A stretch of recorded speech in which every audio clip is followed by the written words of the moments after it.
Good afternoon, everyone. Just coming to you with another update from Sawtell Catholic Care. Before I get on to our COVID pandemic update and our arrangements, I'll just start with bringing you some highlights from our recent board meeting this week.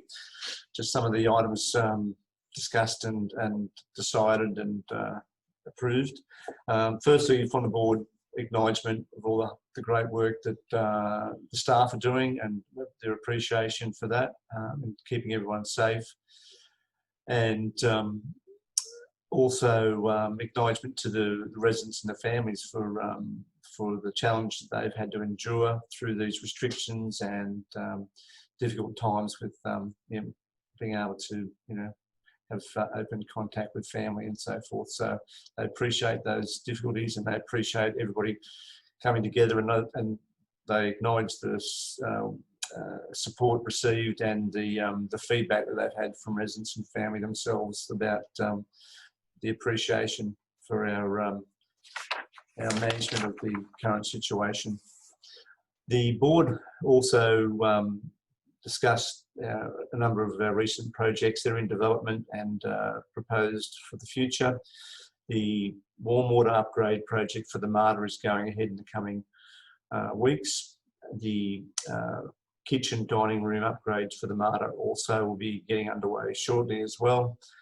And the upgrade refurbishment planning for the village centre, Marion Grove Village Centre, is also in the early stages of planning, and further consultations will be occurring with residents prior to us finalising that concept plan, which will then go to council for DA approval.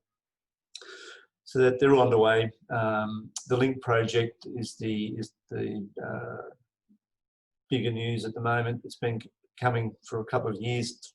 It's now been approved. The tender, successful tender, has been decided, and we'll be working with that successful tender to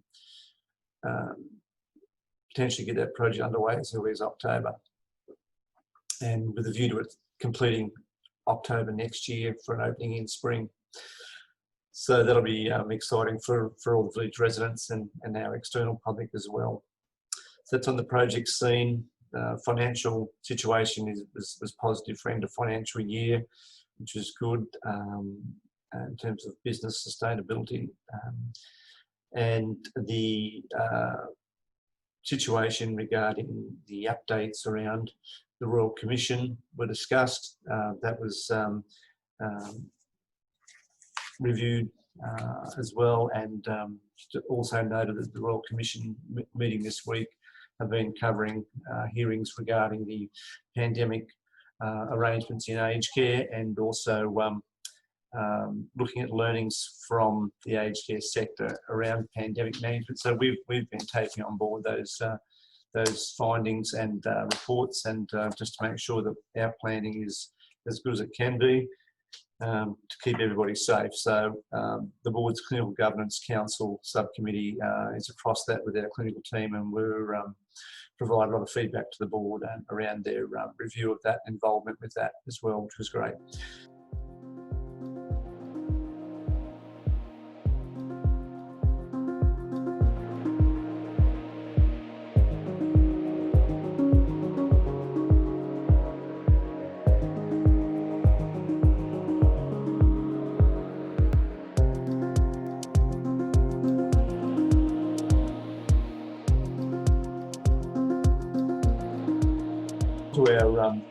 Onto our arrangements around the COVID pandemic plan. The communications we've had with our staff have been very involved with is an essential part of our safety and security measures for our residents, especially in respect to their non-work time and how they manage themselves at home and manage their social engagement. So we've adopted a COVID clear slogan, and our staff are on board with us to ensure that they're keeping everyone safe and coming to work, ensuring that they're safe to practice as well. So that's a positive, and we're very appreciative of that support from our team. Visiting restrictions remain as they have been in place. We're still 7 days a week open for visitors. Also, you know, we're requesting that people don't come if they're not well. Of course, don't come if you're not well. It's not a request; it's a direction, and you'll be turned away if you're not well. So keep everybody safe and stay home if you're not well. The arrangements are that anybody from out of area from a hotspot will not be allowed to visit, so don't bother attending either. That is part of the screening process, that we review people's point of origin and that they've had no contact with people from potential hotspots.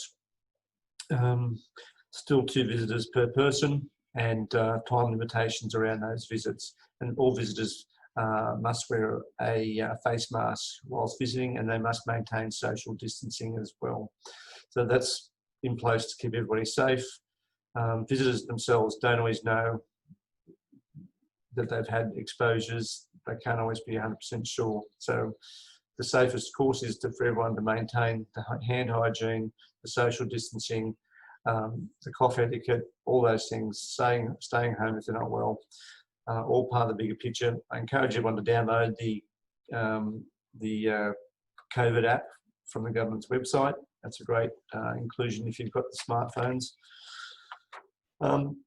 So our restrictions are continuing as they are. We're very conscious that there's been, some outbreaks in Sydney, and there's still some people out there that might be potentially spreading the virus. So for everybody else, it's stay safe and stay local wherever you can. All right, that's all for today, and thank you again for your support, everybody, and I hope that you stay fit and well until we catch up again. Bye for now.